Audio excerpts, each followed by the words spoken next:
got a couple of subs here and there as well, the likes of a Nyon from EU, Detecting a stepping storm in for Tim shift. Garfield. Stay alert. Final destination is our storm shift, so in terms of those rotations, makes it a little more structured rather than flexible.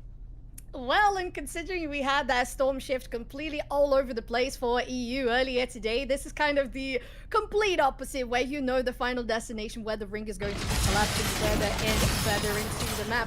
All of the players are already joining in the field, trying to get those early level up. Nobody really contesting any places around together, not at least a couple of those green teams almost facing there on a purple. They might meet each other soon, but we'll see if they're actually going to commit to anything before that. No, they actually just take the train. Choo-choo.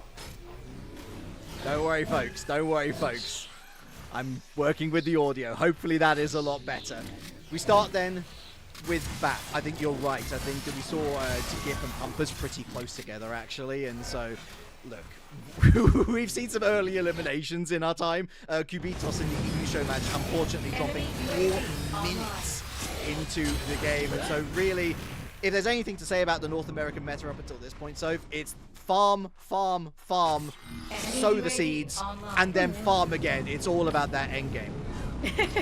Yeah, it really is. And as we were mentioning, those changes to upgraded items are still going to be valuable for the NA scene. And I think in this case in particular, this is going to be the team squad overall that are going to benefit the most from this. Now, as you said, we are not seeing any of those confrontations, neither those early knockouts happening. We have those neutral bosses spawning. If you haven't been in SUPERVIVE for a little bit, these are a part of the game for a while, so it's very nice to get those early leads in the items and the powers that they can drop as well. Once we get into the night shift and we start looking at those potential biomes, so engages. Right, I see what you're saying, chat. I'm gonna peek behind the curtain. Oh no, oh no, oh no. Okay, this is hopefully going to be better, folks. Thank you very much for your time and for your wonderful feedback. Genuinely, I appreciate it. Scuff producer, we move. Nah, you know, you're doing this by yourself. Come on, man. I am doing it by myself. That's why it's Scuff. But I tell you what isn't Scuff. The last door already has a Kaiju power. They got Kaiju Eye. And Rift popping the clown emote just to like before they head out. They know when not to go up against an opponent of this caliber. Yeah, very true. The last door again, I feel like it has been, not just because of their results overall, but has been the most consistent team in regards to how they rotate around the map and gather those resources. We have tier 2s and tier 3 armors coming through for them, so whenever they decide to actually commit to a conflict soon, and as we speak, here we go, Pumpers in on the fairly odd opponents. It must be said that these teams are very aware of who the new kids on the block are, and they want to send them out of the city ASAP. This is our territory, they say. Why are you in our show matches, they say. But the fairly odd opponents, honestly, have disengaged quite well. But what happened over there? Was that a spike from fairly odd opponents? Bizarre. What a great spike. I think it was from Zooman. Yeah, potentially. Very, very interesting, though. I didn't really see anybody in actual range there.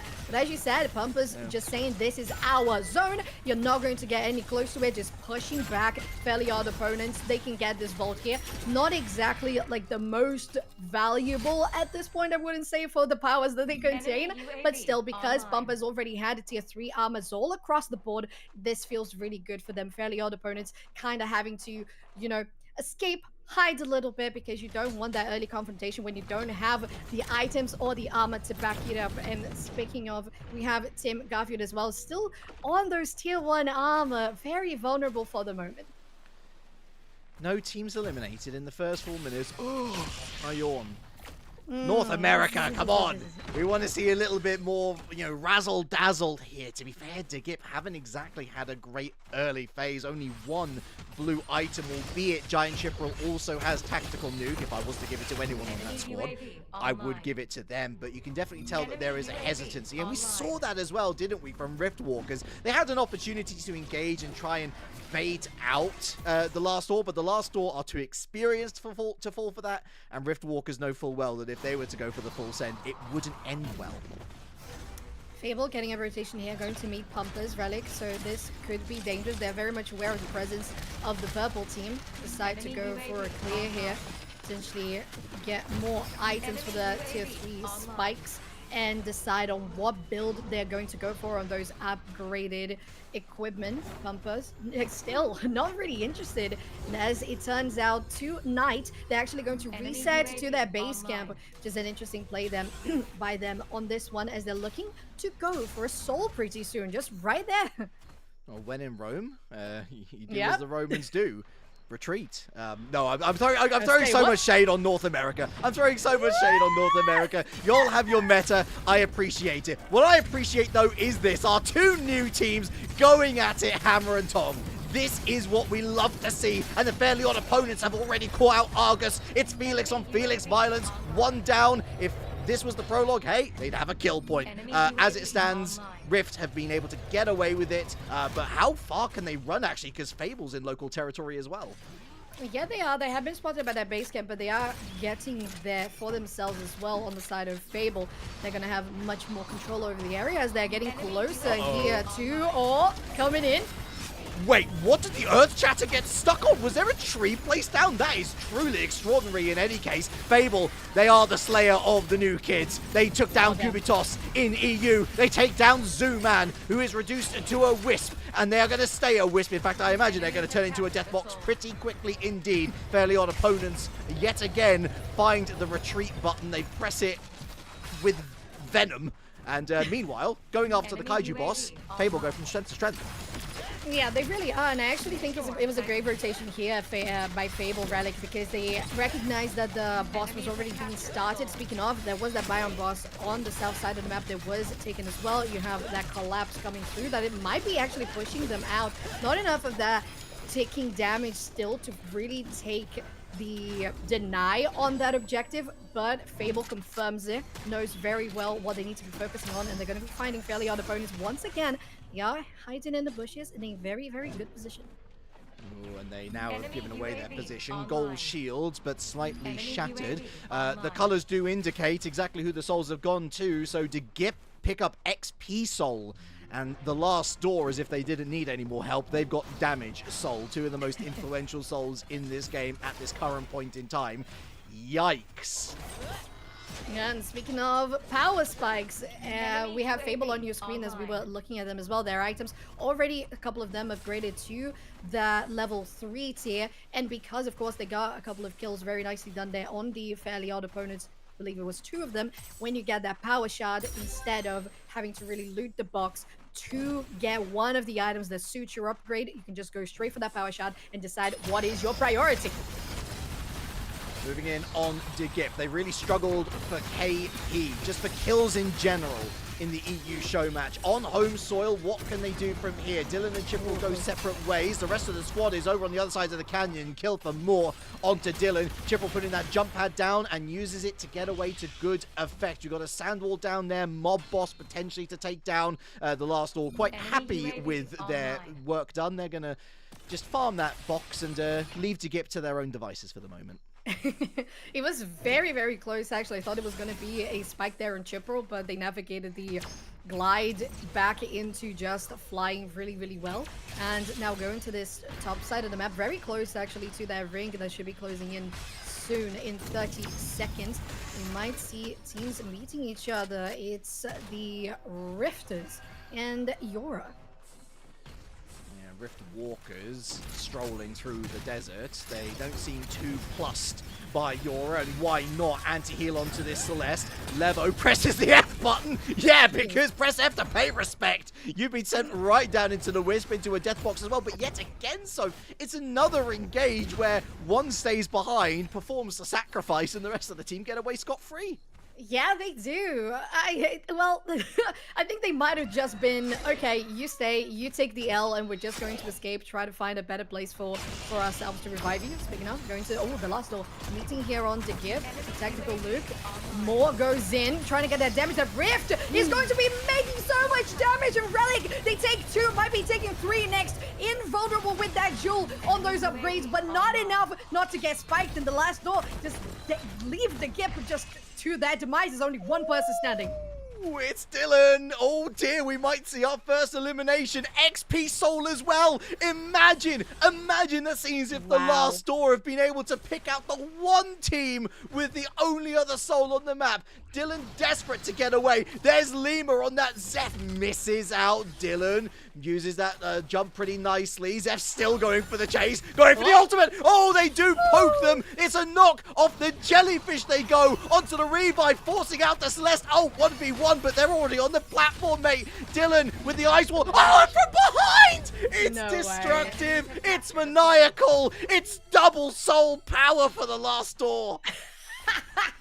If anybody had any just doubts that the last door was going to really show up in this one, they did. Recalling after this play is just insane. The flank they had to take down the Gip, it was a good valiant attempt from Dylan. They couldn't really do it at the end. And to be fair, now looking at Bap, Pumpers going to meet each other.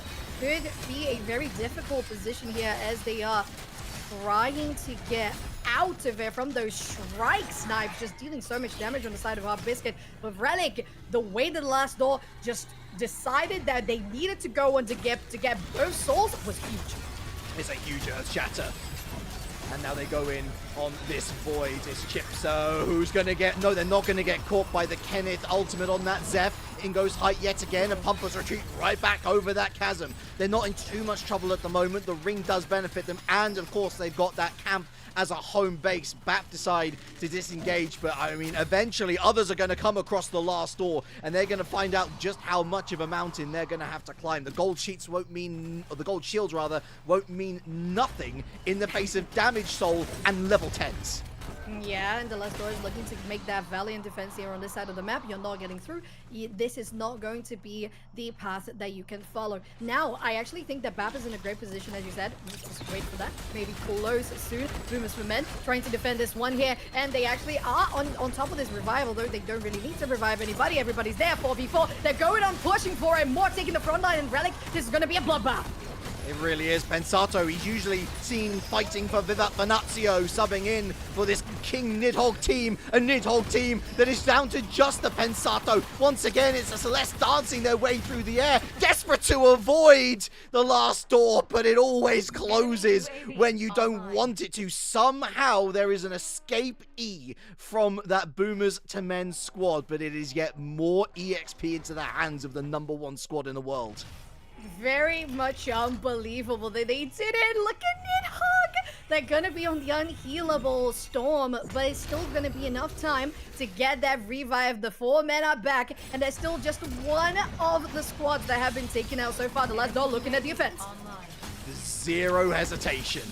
They see Rift Walkers and they see potentially easy prey, but Rift Walkers are going to be going right back into the hands of Bashal players. They've got to rotate north now. Pin looking for a pretty decent gank actually here. Gets a couple of shots off from that Mythy. A couple of evasive actions and a couple of powers used, and Rift Walkers have navigated themselves through that situation pretty well. But it's always the case here in North America, so we are getting to the point where the ring is getting a little too small for this many teams to survive in one place. It really is. Things are going to get chaotic super soon. A jellyfish gets taken. Second one as well. Yora trying to find the fairly odd opponents. They are going to trying to get that spike. Nice dodge, but they're going to meet Pumpers on the other side, and they might not be able to escape when every side is going to get covered. And, well, you might as well just concede at this point. It's the second team that actually got eliminated so far. Reliq, they tried, but every corner was covered. And as you mentioned, all of the 8 teams on such a small ring closing out soon is just insane to deal with. Somebody pop the sad trumpet. That is a proper BM right there. But the fairly odd opponents, to be fair, Danzor did sensationally well to survive as long as he did it. I could see what he was doing as well, trying to lure teams into other teams so that he could then get away. Nice vision. Just unfortunately, I don't think the execution could have been perfect, and I still think he would have gone down in that situation. Again, that's the problem. The ring is too small. So many teams are in the same place that you're going to run into another if you try to run away from another, and then that happens. It's unfortunate, but we're 15 minutes in, and 8 still survive, so. It's quite a lot. Quite a lot. Looking here on the left side, we have Bumpers actually close to a most wanted if that would be necessary soon. Now pushing out, here come from the top side is Team Garfield. Bumpers actually loses that bigger area closer to where the ring is going to be. Now getting pushed aside. Blitzman was really clutch the last time that we saw them playing in EU earlier today. Reliq, we'll see how Bumpers is going to fare so far. It's just so many teams to be fighting, and at this point, we don't see any fighting. We really don't, but I love what Pumpers are doing. They've taken a bit of a page out of the leaflet of bad comms from game number 1 because they are protecting that most wanted crown as if their life depends on it. Got Yora there, they got a Kingpin, so Gugusea can, engage on a counter. Chipsolo, we've seen some wonderful tech from him on this Void. Here comes the potential engage from Bap as well on the other side. They've got that Oath on the other side of this little passageway, really, just keeping an eye on everything. But we do have a spike on Chipsa. It is going to come from Tim Garfield, actually, going in with the Earth Shatter. We've got ourselves a most wanted, it's Hot Biscuit, so in protecting it, they now pick it up for themselves. That's going to be a Zeph ult slightly wasted, doesn't hit either their own players or anybody else, but the Pumpers are caught between a rock and a hard place, forces out the Ice Skull Crash. Rift Walkers, till Luke gets another spike, this time onto Hot Biscuit. Blixman going to try and slice his way through the air. Does he get Miracle? Yes, he does. The kill feed confirms. This is incredible from Blixman, but they're closed down by the last door. Pumpers fall at 8. Oh, Abaddon knew they had to take that one down because Bumpers know how to clutch it at the end. Now looking at the Rift Makers, Fable meeting each other here on the top side, but Rift Makers, they have a very good position if they need to restore their armor by anything. They have so many tiers just waiting for a Lima though. There on the side of the last door, also with that base camp, going to be super useful. On the same side, Fable does it with their own base camp. So they're just waiting for wherever we see the next most wanted to be spawning, so they know where they want to be focusing. Nobody wants to commit thus far, trying to focus more on picking people off more than anything. Reliq now Bab has re-division and reposition here on the bot side, splitting out. Hyde trying to find some vision should they want to engage. Now looking at your top side, they might be trying to do it themselves. Anti-heal and a spike. Wait, excuse me, 7 teams remain. What is going on? There was an attempted Deathbox revive from Fable, by the way. Didn't mention that Flappy Penguin was subbing in for Wicker. Great to see Flappy Penguin back in the fight, but he might not be in the fight for too much longer. I thought they played this really well, apart from the fact that they were down to 3. Ooh. Well, someone else has to be alive, surely. Meanwhile, boomers to men on this top path. I think that the Rift Walkers are eliminated. Here comes the last door now with a tactical nuke. Shu's going to be destroyed by Phenom X. Hensato, meanwhile, on the retreat. He's going to be spiked by Scarb. We've got King Nidhogg still alive. Lunatherius is going to go down as well. Wait, so Scarb is just picking up all the kill points somehow, and now Nidhogg has been discovered. A stun. They're going to unleash the black hole. King Nidhogg takes down more. 1v1 me, he says. He's got the revive too. Yeah, Boomers to Men actually played super well on that Void, as you said, Reliq. But the problem is, it was 3-on-1, and on the other side, the last door also had the same case for themselves. And they worked out so good for them. But look at, oh my god! The ticking damage actually spikes them on the death box they are. And the sniping damage that comes through on the Shrike is huge. Trying to push in, the last door takes the advantage. 4v2, 4v1, push that even more. And they're going to take Shu. Still 5 teams remaining, but they could take Boomers to Men right now. Just one more auto should be enough for more. And they do it, Reliq. The last door ain't stopping here. Bashal players. That was a lovely mortar shot, by the way. Did a lot more damage than I was expecting. I think ZKN is all on their own here for Tim Garfield. That I only saw 3 players. The last door might be the only team with 4 players in the entire lobby. Or actually, hold on a second. No, they've only got 3, haven't they? Because they lost one of theirs. So we've got, what's that? So we've got 2 rats. And wait, and 2 teams of 3? No, surely there's got to be more from BAP. Surely there's got to be more from the last or one of these 2. ZKN using that shift, that 360 spin, pretty successfully. Drops a shield. Nice shield swap in general. And finds a gold shield to that as well. Spicy.